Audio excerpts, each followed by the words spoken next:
Welcome to Charter California Edition. I'm Brad Pomerance, and we are joined by Steve Adams. He is a member of the Riverside City Council. He is also running for the United States Congress. The primary will be held in June 2014, general in November of 2014. This is the second cycle, I think it's the second, whereby you are not running for the Republican nomination.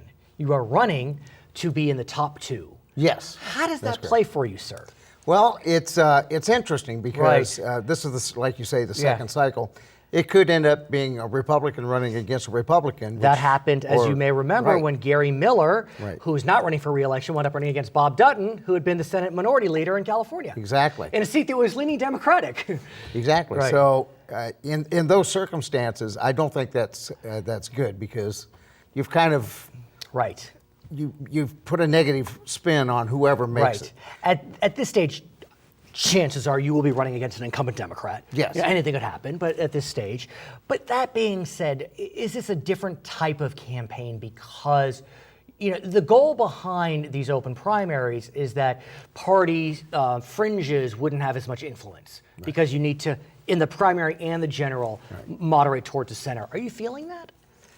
Well, the group that I've been targeting are those declined estates, independents, libertarians. Who never could vote before in a primary. That's right. Yes. They couldn't vote in a primary. They felt disenfranchised, which is why they've chose sometimes those designations.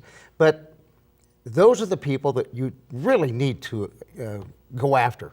They feel disenfranchised. They don't have the leadership and representation that they deserve and need. They're all citizens. We all should be working together. And that's the big push I have right now is how can we work together better? Because only by working together are we going to improve the What issues. are they saying to you? They like the outreach. They like the fact that as a city councilman, I'm apolitical, and I serve all the people. You are elected nonpartisan. That's right. Right. And so that begs the question, you are now running as a Republican. Yes. So this is a new breed, a new beast for you. How's that? Actually, when I ran, and I declared I was going to run, that I am going to continue my same policy is I represent all of the people, regardless, Democrat, independent, declined estate. And that is my pledge, and I told that to the party before they endorsed me. And they appreciated the fact that we do need to make that kind of outreach because there's so many people out there that really believe in much of our message. What's so interesting about that is I've been covering Riverside now for 5 years. You've been on the city council for, I think, 10 years. I had no idea what party you were. I mean, I'm not telling a lie. I really had no idea if you were a Democrat or Republican because of the nature of, I think, this city in some ways. I mean, Riverside arguably has a conservative tradition, but you had a Democratic mayor in Ron Loveridge, but still not a lot of people would realize he was a Democrat, got along with everyone beautifully. So how is it that I didn't know, that you were a Republican? I mean, because if I use my values as a police officer, as a citizen, as a you and those police, values, how many former police officers are there now? We now have 3. 3. You, Mike, Souborious, and Jim Perry. Oh, that's a troika of trouble, but be that as it may. Yes. But at any rate, to always try to be fair and balanced and not show a favoritism in any direction, because that's when you get in trouble. You have to be open-minded. You have to look at both sides of every situation and every issue and then come to a compromise conclusion that's best for all. Let's talk about the differences and challenges going from a city council of a nice-sized city to the United States Congress.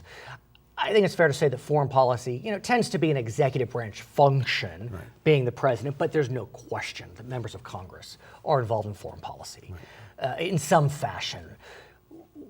Talk to me about that change in job description, should you be successful. Well, it's, my first priority is obviously this region and the people of the 41st District. Well stated. Okay. That's my highest priority. But when you get back there, you're going to be called on to make decisions on international issues. And right now, the Middle East is the hotbed, and it's in extreme turmoil. And let's not forget what's happening in the Ukraine, what's happening in North Korea. I mean, you may have read, a report came out that said North Korea could be compared easily to the Nazi regime. I mean, very much so. Yeah, I mean, there's some look at the leadership they have, and look what he's done to his own relatives. Yeah, I mean, rumors have it he had a dog kill his uncle while he watched. Yeah, while he watched. I'm going, the insanity. Yeah. But it's a different philosophy. I had the good fortune when I was a police officer to work with Special Forces and Homeland Security. Oh, I didn't realize. And learn a little bit about what goes on the ground there. And they have a different philosophy than obviously we have. Right. And they look to their leadership in many cases who have been tyrants and dictators. And they know that type of leadership. When they see a democratic leadership like we have here, and at times... Small d. Right. They have to constantly go back to the Congress to ask for permissions or work within that organization, which is as it should be.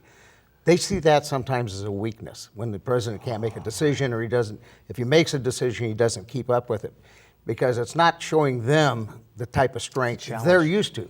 So you have to work with their mentality, because they are, in many cases, the enemy. At the same time, it seems as if the Republican Party is going through an interesting metamorphosis on foreign policy. You know, for many years, the Republican Party had been very strong on defense issues, not to the exclusion of the Democrats, but let's just talk about the Republicans. But now there's a wing of the party that is fairly isolationist, and it's causing some internal pressures. Where do you come down on that? Well, again, this is where the ability to compromise has to come into play within the party and within both parties, bipartisan. They have to understand that there is a consequence for isolation. Right. If we step away from what's going on in the world and just cover the United States proper, we become endangered. So, I mean, what you're providing is a fairly mainstream Republican view. Right. But I think it's fair to say if you go back to Washington, you will have some Republican colleagues that don't share that view. Well, which perhaps is new. I can show them, why I believe this, and we'll exchange beliefs and information and find out a compromise in there. But, world economy is right now a split second. It's in your hip pocket with your phone. You have to be able to be engaged around the world to maintain the world peace, but also for the world's economy. Our economy is based on what goes on in the rest of the world. And especially here in Southern California, with the Inland Empire being so tied to the ports, which are so tied to what's happening in Asia. And so you couldn't speak the truth even if you spoke even louder. I want to shift gears and speak with you about the Affordable Care Act. Yes. I think it's fair to say that the dog days of October are gone. The Affordable Care Act is having an easier rollout now. And the notion that the Affordable Care Act will be repealed is looking like looking farther and farther away. Well, it's still time tested. We have the waivers, and many of those people, large businesses, middle businesses, I know what you're saying. haven't really felt the true impact of what's going on. Yeah. And I had an interesting conversation with an oncologist just a few weeks ago on a plane. And I said, how is it affecting your business, your practice? And first of all, he said, because of the low return for Medicare, they had to stop seeing Medicare patients. It's also a California issue. I mean, more than a federal issue. We know we have the lowest Medicare reimbursement rates. In Arizona, doctor out of Arizona. Arizona. Oh, that's interesting. And I don't know what their reimbursement The is. other issue I asked him about was patients that he had that had policies, that lost those policies and had to go to the new policies because they didn't meet the criteria. Sure. They had such higher premiums and higher deductibles. He showed me on his computer where these patients' deductibles have started at $10,000 a year. They'd almost never get paid off of their deductible, and it renews the following year. But could it be? And so actually, in his words, not mine, his words, they don't have insurance. They have a piece of paper, and they're paying cash for everything. So they have to pay out, and who can afford to do that? And he's an oncologist. This is life and death. Right, but one could argue that they could adopt, there's the bronze plan, the silver plan. They may have picked a bronze plan, which is why they have high deductibles. But be that as it may, as you march forward, I mean, do Republicans work to try to make Obamacare better or continue to look toward repeal? There's so many things that are wrong. I'm not sure you don't have to stop and restart. There are some good aspects in this, and we talked about that before. There's some very good aspects I don't want to lose. His name is Steve Adams, candidate for Congress. I'm Brad Pomerance. We'll be right back. During the last decade, out of 265 congressional elections in California, how often did the incumbent party's candidate win the election? 235, 247, 259, or 264? In the last decade, the incumbent party won 264 out of 265 congressional elections in California. Welcome back to Charter California Edition. My name is Brad Pomerance. We are joined by Mike Gardner. He is a member of the Riverside City Council, and we all want college students to get involved in politics. And boy, did they ever recently at a Riverside City Council meeting. We have spoken, sir, about a move to limit the size of rental properties in terms of inhabitants. Why don't you tell us about that, and then we'll talk about how the UCR students got involved. Sure. Actually, since 1956, Riverside has had a limit on the number of individual renters that may be in a residential house, a single-family home. And if we think about UCR, there are dorms on campus, but there are also folks living in the neighboring communities, which are nice and mixed. And for a variety of reasons. Right. There aren't enough dorm rooms Right. to house all the students. There are over 20,000 students, and they've got on the order of 12,000 Right. on-campus rooms. Right, and the medical school is open recently, so Right. that's going to And cause... enrollment continues to Yes. go up. And upper division students, by and large, don't want to live Of in the course. dorms anymore. They Of want course. they've earned a little Of more course. freedom. So there is a demand for off-campus housing. So, last summer, the city passed an ordinance. Some would say it's clarifying, some would say differently, but why don't you tell us what it did? Well, the ordinance that was passed in August of last year modifies the limit of 4 individual renters in a single-family home. A landlord can still have 4 tenants, but they have to get a permit for that. It's a free permit.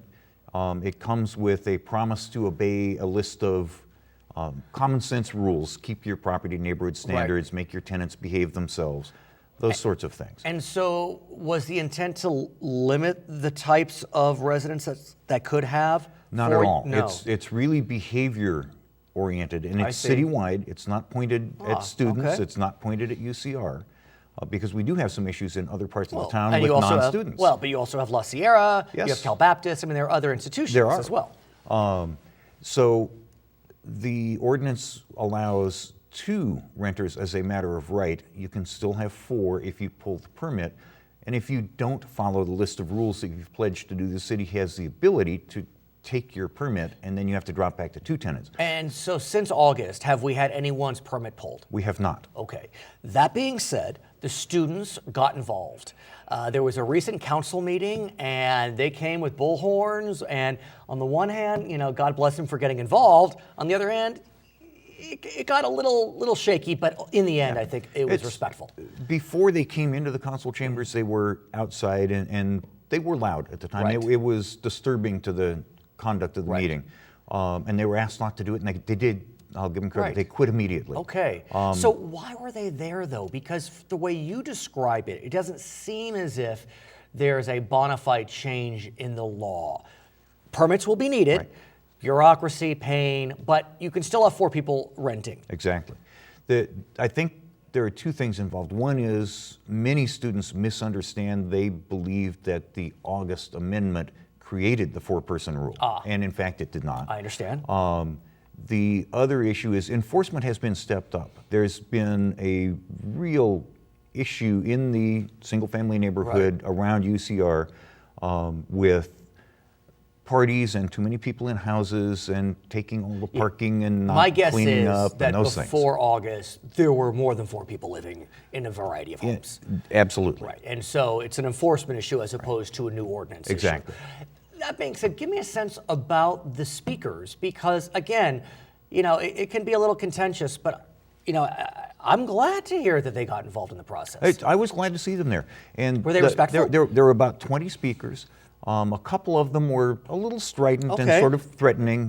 We all vote. You won't be here if you don't my, what we want. yeah, okay. But the majority of them were very respectful. They came with actually a written proposal for a different ordinance. What would that have done? It eliminates the cap on number of people in a house completely as a first step. That part Unlikely to pass. is probably a non-starter.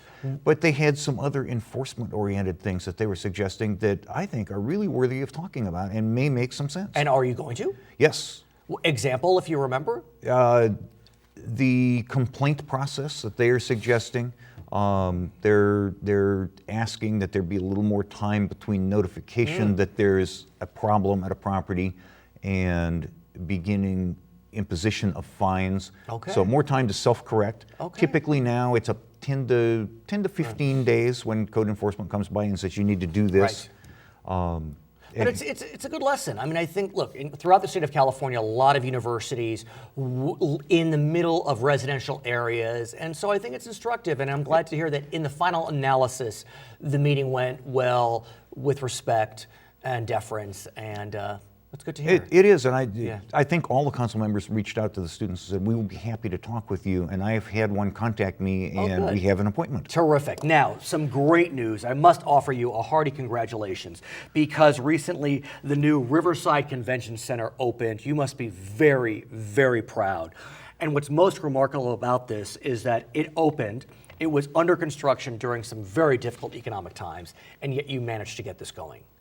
It really is a great thing for our city, and the old convention center was serviceable, but it was quite worn, and it didn't have much sparkle to it. It was a very plain box-like building. It didn't have adequate breakout rooms. It didn't have enough exhibit space. We've added about over 30,000 square feet of usable space. As you could see from the picture that you just showed on the commemorating book, there's a tower now at the corner. The architecture has been enhanced significantly, and it's in that tower hangs a 18-foot long chandelier, multicolored glass, manufactured locally. Beautiful. And I mean, it makes a real architectural statement. It's something that citizens can point to and say, that's my convention center. Let me ask you how Riverside works to lure conventions. I mentioned to you recently, I was in Riverside over the President's Day weekend for a soccer tournament with my daughters. Extremely well done. I mean, well-oiled machine. But not the same type of convention business that the convention center would like to lure. I mean, you know, you have Ontario close by, Palm Springs, Palm Desert close by, Los Angeles. So it's a competitive region for convention business. So how are you planning to market this convention center? The convention center is managed by the Riverside Visitors and Convention Bureau, and they have some exceptionally talented staff. They also have, as a sub-piece of that, a sports commission who were involved in putting together the soccer tournament that you spoke of. Yes, and I know this summer, AYSO is bringing a national soccer tournament to Riverside. I gotta tell you, this Riverside city has a soccer field literally the size of Montana. I mean, this Ab Brown field is massive. 55 acres. It's massive, and again, we're digressing a bit, but still, I mean, it's a good point, because you know, the fact you have enough land, that could be useful when you're looking at convention business. We also we see as our competition Pasadena and Palm Springs. We're not trying to compete with I guess LA would be the huge convention centers. Is Ontario, do they have a huge center? They do. It's very large. Okay. The difference, I think, is we really think of ours as a little bit of a boutique convention center. Okay. It is nicer. It has better amenities than most others, which are large cavernous buildings, and you bring everything to a convention. Do you work with UCR, with La Sierra, with Cal Baptist to try to create cross-promotion for conventions? Absolutely, and they are very interested in doing some of their events in the convention center. They wouldn't come to the old one, I but understand. they're very interested in coming to the new one. I want to ask you about the catalytic consequences of the convention center. I have to think that with this convention center now complete, maybe more businesses will open around, more restaurants, am I right? And yes, and we've actually got 2 restaurants close by under construction. There's a new nightclub that's in licensing. There's discussion of a new hotel nearby, because when the convention center is full, we don't have enough hotel rooms nearby. There are enough in the city, for the soccer but not close by. It was for the soccer tournament, it was hard to get a hotel. So there's no doubt. So I must offer you a hearty congratulations again. The Riverside Convention Center opened on February 26, 2014. I know you're very, very proud. We would like to thank Mike Gardner for joining us. He's a member of the Riverside City Council. When we come back, we'll speak with one of his colleagues. His name is Mike Souborious. I'm Brad Pomerance. It's Charter California Edition. The Los Angeles Convention Center maintains how many square feet of convention and exhibit space? 440,000, 595,000, 720,000, or 935,000 square feet. The Los Angeles Convention Center operates 720,000 square feet of convention and exhibit space.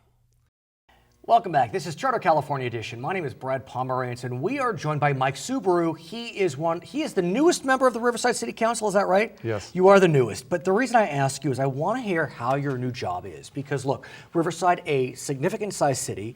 One could argue it's a full-time position. You get decent pay, but be that as it may, how's it going? Oh, very well. You know, I'm enjoying every moment of it, and like you said, I'm the newest elected member. Right. And you know, it's kind of an interesting thing, looking from the outside in and now being on the inside looking out. Right. It's an interesting dynamic. I found that city staff is willing to step up and you know, make things as accommodating as possible and get things done for me. Sure. So I'm really enjoying it. You were in law enforcement for many, many years, so Yes. you're used to public service, but this is a very different type of public service. You know, talk to me about those distinctions. Well, you know, with working for the California Highway Patrol for 29 years, you know, we dealt with a lot of traffic complaints at the sergeant and Right. lieutenant level, and you know, you went to a lot of community meetings and heard a lot of, you know, complaints from people about traffic. Well, this actually isn't too dissimilar, other than it's a wider variety of items to address. Right. And it's a lot of fun. And in your district, there are traffic issues, so I'm Oh, sure yes, you're used to definitely. dealing with that. Yes. But at the same time, the way the public will interact with a council member versus a cop, a little different. Yes. Yeah, I little think different. it's about winning their trust, and you know, when they see that you're not, you know, coming across as a cop would be in an authoritative manner, that you serve them and you make it quite clear that you do and you reach out to them, I think it makes it a very successful mix. And what about serving with, is it 6 other council members and a mayor? Is that right? Yes. 6, yeah, so that's an interesting dynamic. Yes, and a couple of the others are retired cops. So Yeah, that's true. That's That an is interesting true. mix, Did you yes. know them before through the law? No, Not not through that. from working Okay, there. so talk to me about that dynamic. You know, it's not like you have one partner, as an Right. example. Right. You have 6 partners and a mayor. Yes. How's that? Well, and you mix in the Brown Act, where you can't communicate with, you know, more than 2 at a time on any given topic. Which is and the yes, honest. I mean, I've said on the record, the Brown Act, I completely understand the rationale behind Yes. it. I just wonder, how do you create consensus? How do you negotiate if you can't speak with more than 2 members on the same subject? yes, and very good question. You know, it's like a sword that cuts both ways. In one way, you know, it protects the public from, you know, having Backroom a deals. backroom deal, absolutely. But on the other hand, it kind of slows down and throws a little quagmire in there. But you know, if you just worry about your slice of the pie and you know, push things forward the best you can and open up that dialogue, and the time to discuss these things is at meetings. But what about consensus? What about negotiation? And you can't even have serial meetings. I mean, that's Right. absolutely impermissible. So you can talk to 2 people, but if then one of those talks to another person. correct. I mean, I don't even know how you would define a serial meeting. I mean, people are going to talk, right? Yes. No? Well, you know, and that's the thing, is at any given time at City Hall, you know, not all the councilmen are in at the same time, and it's Right. actually good when you're out and about with the public, Right. because you're meeting their needs and you're responding to them, and you're learning. You know, you're learning your environment, and that's the best thing, is to really be out. But just, you know, when you get together and you're at the council meeting, that is the time that you're all there, often for the first time, to discuss anything about the topic that's at hand. Can you talk to staff You can talk to staff. without Brown Act being implicated? Yes. And there are a few little exceptions to that, but for the most part, yes, staff is okay. I want to shift gears, if I may, and speak with you about homelessness. Yes. We know that the Inland Empire was hit very hard during this recession. Yes, they were. We know that Riverside actually was hit less hard than some surrounding communities. Yes. But still, Riverside hit some very tough times. Yes. And while the economy has turned around, we know that there are still people that are without homes. And it is a very challenging situation, not only for the individuals, but for those that have homes. Yes. We feel compassion, we feel empathy, but we don't know what to do. Yeah. What is happening in the city of Riverside as it relates to the homeless community? You know, the homeless topic is kind of interesting, and I oftentimes use quotes on homeless, and some people ask, and it's no way being disrespectful, but what it is the homeless word actually encompasses a number of people. I like to make the distinction that we have aggressive panhandlers, which sometimes people confuse with homeless, and many times they're not, and quite often they're panhandlers, but they're not homeless. Actually, my experience as a highway patrol officer, working the road and dealing with some of these folks. Most of the people that were panhandlers, at least on ramps or close by some of the freeway areas or going into some of the different shopping areas to panhandle, were not homeless at all. Tell us about your favorite friend. How many tickets did he get? Yes, this one gentleman, 212 tickets. For panhandling? Over about a 1.5-year period, yes. But what do you do with that? I mean, obviously, what can be Eventually, done? you know, he didn't take care of these citations, and they all went to warrant, and he had about $237,000 at the time. This is about 10 years ago. Dollars worth of you know, fine monies. And what happened? He spent time in jail. He spent did? about a 1.5 years in San Bernardino County at Glen Helen. Is that effective? It was for him. He didn't do this any longer. I mean, Do you know where he is today? actually, he died Okay, after. but not long after he got out. But did it help? I think so. I mean, he was a methamphetamine Ah. addict, and he would basically panhandle in the morning, do his methamphetamine midday, and then panhandle again in the afternoon. He had a local address. Right. His wife would bring a dog over to Hospitality Lane near the freeway, and a lot of the animal lovers would give to the dog. You know, there was a dynamic there. So it begs the question, because this gentleman who is no longer with us, Yes. he was an addict. Yes, definitely. And addicts, I mean, it's just a devastating disease and a devastating diagnosis. Yes. And what do you do with addicts? I mean, some of them want services. Yes. Some of them are service resistant. Yes. Services have been cut at the same time. What do you do? Well, you know, you try to have a balance. In Riverside, we have a area, it's called Hewlin Place, and what it comprises of is city-owned facilities that they let out for contract basically to like Path of Life Ministries and other churches that want to partner, and they provide that faith-based rehabilitation. I actually toured the facilities recently, and they showed me where they house some of the different families, some of the women and the children, and then the men separately. A few of them actually have, you know, women and men Family, together. uh-huh. And they're all under a very guarded, secure environment where they're accountable. These are people that say that they want help, and it's like, okay, if you want help, then we're going to help you, but you've got to abide by the rules, and you know, they're even subjected to searching and things like that, so there's no contraband brought on board. Are there locations where there are true wraparound services where there are computers so people can look for jobs, there are therapists, there are law enforcement officials if necessary? I mean, Yes. really a bona fide one-stop shop. Yes, actually Riverside has put quite a lot into this area that's called Hewlin Place. And H-U-L-E-N is the name of it, in case there's a misunderstanding on how I said that. And it's basically a cul-de-sac off of a street, off of Massachusetts Street in Riverside. And that particular facility has an intake, and it has a place for people during the day to hook up to a computer. And you know, there's computers that from Smart Riverside that have been rehabbed that have been used for that purpose.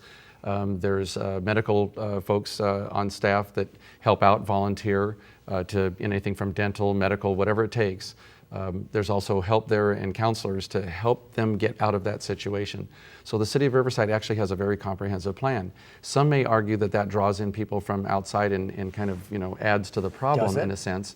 But, you know, one thing I try to get people to understand is there's panhandling, like I said, street thugs that kind of go around and sometimes panhandle, but they just like to be an annoyance to a lot of folks, and they're usually drunk or drugged. And then you've got your homeless, which is comprised of mentally ill.